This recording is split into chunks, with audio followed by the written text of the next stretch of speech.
नमस्कार मित्रों, मैं हूं आपका दोस्त डॉक्टर भागीरथ सैनी। आज मैं आपके लिए लेकर आया हूं महान शासक महाराणा प्रताप, जिनका नाम सुनते ही हम सब भारतीयों का सिर गर्व से ऊंचा हो जाता है। तो पढ़ते हैं मेवाड़ के महान शासक महाराणा प्रताप। महाराणा प्रताप का जो कार्यकाल है ये 1572 से 1597 ईस्वी तक था। तो पढ़ते हैं महाराणा प्रताप के बारे में। महाराणा प्रताप का जन्म 9 मई 1540 ईस्वी को कुंभलगढ़ दुर्ग के कटारगढ़ के बादल महल में हुआ था। और जो कुंभलगढ़ दुर्ग है ये वर्तमान समय में राजसमंद जिले के अंदर है। महाराणा प्रताप के पिता का नाम उदय सिंह तथा माता का नाम जयवंता बाई था, जो पाली जिले के सोनगरा चौहान अख्यराज की पुत्री थी। महाराणा प्रताप के बचपन का नाम किक्का था, यानी छोटा बच्चा। ये क्या होता है कि दोस्तों, जो पहाड़ी क्षेत्र में जो इनका बचपन है महाराणा प्रताप का भील बालकों के साथ बीता था। तो जो छोटे बालक होते हैं उनको किक्का कहा जाता है। तो महाराणा प्रताप के बचपन का नाम किक्का था। महाराणा प्रताप का विवाह 1557 ईस्वी में अजबदे पंवार के साथ हुआ था। इसके अलावा इनकी एक अन्य रानी जैसलमेर की राजकुमारी, जिनका नाम चियरबाई था।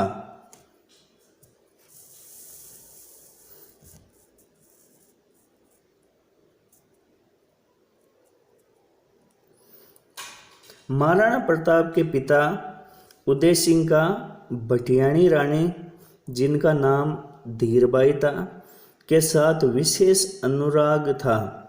इस कारण इन्होंने क्या किया कि जो छोटा पुत्र है जगमाल, इसको अपना उत्तराधिकारी घोषित कर दिया था। अब बाद में क्या होता है कि जो सरदार वगैरह मिलकर है इनका महाराणा प्रताप का राज्याभिषेक करवाते हैं। तो महाराणा प्रताप का जो राज्याभिषेक है ये 2 बार होता है। 1572 में इनका राज्याभिषेक हुआ था। तो प्रथम बार तो गोगुंदा के अंदर होता है और दूसरी बार इनका राज्याभिषेक है विधिवत रूप से कुंभलगढ़ दुर्ग में होता है। 1570 ईस्वी में अकबर नागौर दरबार आयोजित करता है, जिसमें राजपूताना के अधिकांश शासक अकबर की अधीनता स्वीकार कर लेते हैं, परंतु महाराणा प्रताप ने कभी भी मुगलों की अधीनता स्वीकार नहीं की। महाराणा प्रताप ने घास की रोटी खाना मंजूर कर लिया, परंतु मुगलों के तलवे चाटना मंजूर नहीं किया। इस 1570 ईस्वी के नागौर दरबार को राजपूताना की प्रतंत्रता की कड़ी कहा जाता है, क्योंकि अधिकांश राजपूत शासकों ने मुगल बादशाह अकबर की अधीनता स्वीकार कर ली थी। अब क्या होता है कि अकबर है वो मेवाड़ को अपने अधीन नहीं कर पाता है, तो इसके लिए महाराणा प्रताप को उसने अपने अधीन करने हेतु 4 दूतों को भेजा या शिष्टमंडल भेजा, जिसका क्रम इस प्रकार से था। तो दोस्तों, इन दूतों का क्रम याद करने के लिए हम 2 तरीके काम में ले सकते हैं। या तो JMBT ये याद कर लो, या हिंदी के अंदर जमा बट्टो याद कर लो। तो इसी क्रम में इनका जो आंसर आता है। तो पहला जो दूत था वो था जलाल खां कोर्ची, जिसको 1572 ईस्वी में भेजा गया था। इसके बाद जो दूसरा दूत है ये आमेर का कुंवर मान सिंह था, जिसको 1573 ईस्वी के अंदर भेजा गया था, 1573। इसके बाद में जो आमेर के शासक भगवंत दास कच्छावा, इनको प्रताप को समझाने के लिए भेजा गया 1573 में। इसके बाद में जो प्रताप को अपने अधीन करने के लिए टोडरमल को 1573 ईस्वी में भेजा गया, लेकिन ये चारों दूत मंडल है ये अपने कार्य में सफल नहीं हो पाते हैं। इसके बाद में जो महाराणा प्रताप है इसको और मेवाड़ को अधीन नहीं कर पाने के कारण है प्रताप को वो अकबर स्वयं राजस्थान आता है, अजमेर आता है, और 1576 ईस्वी में यह अजमेर दुर्ग में आता है, जिसको मेघनिज का दुर्ग या अकबर का दौलत खाना कहा जाता है। इसके अंदर हल्दी घाटी युद्ध की कार्य योजना तैयार करता है। इस कार्य योजना में अकबर हल्दी घाटी युद्ध के लिए प्रधान सेनापति मान सिंह को तथा सहायक सेनापति आसफ खां को बनाता है। कार्य योजना तैयार होने के बाद मुगल सेनापति मान सिंह अपनी सेना के साथ मोलेला नामक स्थान पर आ जाता है। मोलेला नामक स्थान पर ये आ जाता है। जब प्रताप को सूचना मिलती है कि मान सिंह युद्ध करने के लिए अपनी सेना के साथ आ चुका है, तो महाराणा प्रताप भी अपनी सेना लेकर लोसिंग नामक स्थान पर आ जाते हैं। अब देखिए दोस्तों, जो हल्दी घाटी का युद्ध है इसकी हमें राजस्थान के इतिहास में 2 डेट देखने को मिलती है। कुछ किताबों में 21 जून 1576 है और कुछ पुस्तकों के अंदर 18 जून 1576 है। तो और कोई भी जो क्वेश्चन आएगा तो दोनों डेट है इसमें साथ में नहीं आएगी, या तो 21 जून आएगी या 18 जून आएगी, तो वो आपको ध्यान रखना है। तो 21 या 18 जून 1576 ईस्वी को हल्दी घाटी का युद्ध शुरू होता है। महाराणा प्रताप की सेना में प्रधान सेनापति झाला बिदा, हरावल दस्ते का मुस्लिम सेनापति हाकिम का सूरी तथा जो भील सेना है इसका नेतृत्व पुंजा भील कर रहा था। हरावल दस्ता क्या होता है कि मित्रों, जब युद्ध होता है तो उसके अंदर कुशल और जो चुनिंदा योद्धा होते हैं उनको अग्रिम पंक्ति में रखा जाता है, जिसको हरावल कहा जाता है।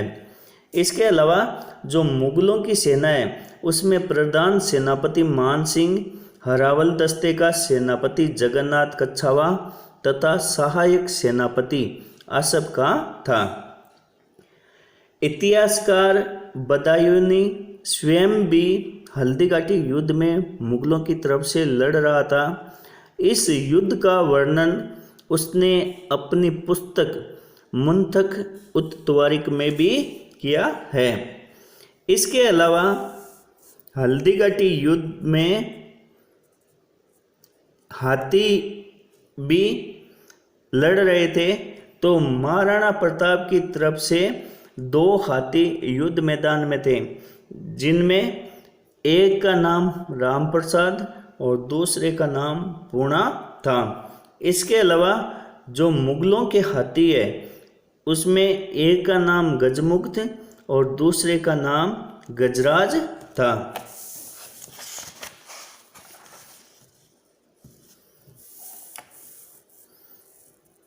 इसके अलावा जो मुगल सेनापति है मान सिंह, ये भी हाथी पे सवार होके आया था। तो मान सिंह के हाथी का नाम मर्दाना था। अब क्या होता है कि जो प्रताप का हाथी रहता है राम प्रसाद, उसके महावत को मुगल सैनिक गोली मार देते हैं और उसको पकड़कर अकबर के सामने पेश किया जाता है, जहां पर अकबर उसका नाम बदलकर पीर प्रसाद कर देता है। यानी जो महाराणा प्रताप का हाथी था राम प्रसाद, उसका नाम बदलकर अकबर ने क्या कर दिया, पीर प्रसाद कर दिया। महाराणा प्रताप द्वारा मान सिंह पर भाले से प्रहार किया जाता है, परंतु मान सिंह हाथी पर लगे होदे में छिप जाता है। अब क्या होता है कि दोस्तों कि जो महाराणा प्रताप का घोड़ा था चेतक, इसके स्टाइल क्या थी कि जब भी प्रताप उसको कहते थे, कोई हाथी पे सवार होता था, तो ये अपने अगले पैरों को उठाकर हाथी की सूंड पर रख देता था। तो जब चेतक को प्रताप ने इशारा किया तो वो जो मान सिंह का हाथी था मर्दाना, उस पे अपने पैर टिका दिए, लेकिन उसकी सूंड में चाकू लगे हुए थे, जिसके कारण प्रताप के घोड़े चेतक के पैरों में चोट लग जाती है, वह चेतक घायल हो जाता है। महाराणा प्रताप के जीवन को संकट में जानकर उनका सेनापति झाला बिदा प्रताप का मुकुट एवं राजकीय चिन्ह धारण करता है तथा प्रताप को युद्ध भूमि से सुरक्षित निकलवाता है। इसके बाद में घायल चेतक के साथ महाराणा प्रताप बलीचा नामक स्थान पर पहुंच जाते हैं, जहां पर उनका भाई शक्ति सिंह भी आ जाता है। दोनों भाइयों यानी महाराणा प्रताप और शक्ति सिंह की मुलाकात होती है और दोनों का गिला शिकवा दूर होता है। शक्ति सिंह ने क्या किया था कि ये अकबर की शरण में चला गया था, लेकिन अब उसको पश्चाताप होता है। बलीचा नामक ग्राम में महाराणा प्रताप का घोड़ा चेतक वीर गति को प्राप्त हो जाता है। यहाँ पे क्या होता है कि एक नाला पार करते समय वह गिर जाता है और उसके प्राण पंखेरु उड़ जाते हैं। इसी बलीचा ग्राम में चेतक का स्मारक बना हुआ है। प्रताप को अपने प्रिय घोड़े चेतक की मृत्यु का बहुत दुख होता है। हल्दीघाटी युद्ध को अबुल फजल ने आईने अकबरी में खमनोर का युद्ध कहा है। यानी आईने अकबरी में अबुल फजल है, इन्होंने क्या कहा है, खमनोर का युद्ध कहा है। जो कर्नल जेम्स टोड है, इन्होंने हल्दीघाटी युद्ध को राजस्थान की थर्मोपोली या मेवाड़ की थर्मोपोली कहा है। इसके अलावा हल्दीघाटी युद्ध को इतिहासकार बदायूनी ने गोगुंदा का युद्ध कहा है। हल्दीघाटी जो युद्ध का मैदान है, ये खमनोर राजसमंद जिले के अंदर है। इसके अलावा कर्नल जेम्स टोड ने दिवेर युद्ध को मेवाड़ का मैराथन युद्ध कहा है। हल्दीघाटी का युद्ध बनास नदी के तट पर लड़े जाने के कारण इसको बनास का युद्ध भी कहा जाता है।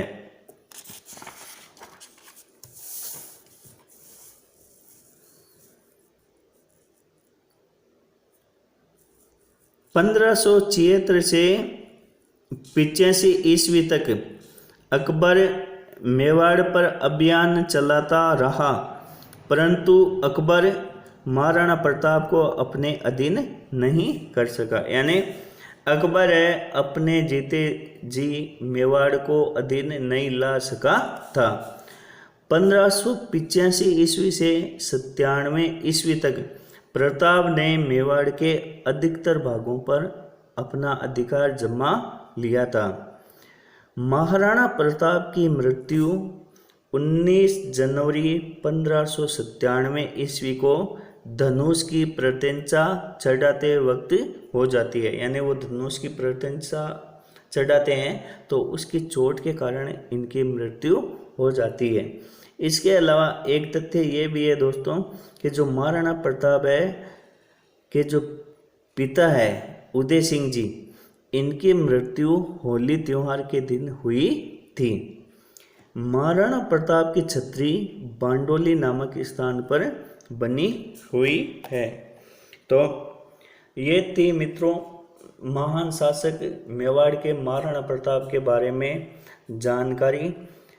मिलते हैं अगले वीडियो में, तब तक कोई आप वीडियो देखने के बाद मेरे चैनल को सब्सक्राइब करें, लाइक करें। आपको जानकारी कैसी लगी ज़रूर बताएं। आपका बहुत बहुत धन्यवाद।